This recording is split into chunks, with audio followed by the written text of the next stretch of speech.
Hello my friends, it's Thierry, welcome back to my channel, and today we are going to make an experiment with the Big Rock, and I will try with the Big Rock to pull a new device that I have created to cut the grass. I have created this 4-wheel device here, which is going to be pulled by the Big Rock. It is fixed by a screw here, this metal things, and here I have an independent module where I will put a battery, and there is this beautiful brush motor which is driving this beautiful metal blade. The Big Rock is now started with this police light. By the way, I have created another video on this channel where I explain how to put the police light. In fact, this is a big cup that I call it now, and then at the end I have put the new battery with this power switch. So let's power on.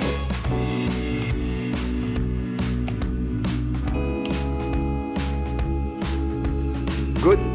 So the blade is now turning, and I can increase manually the speed.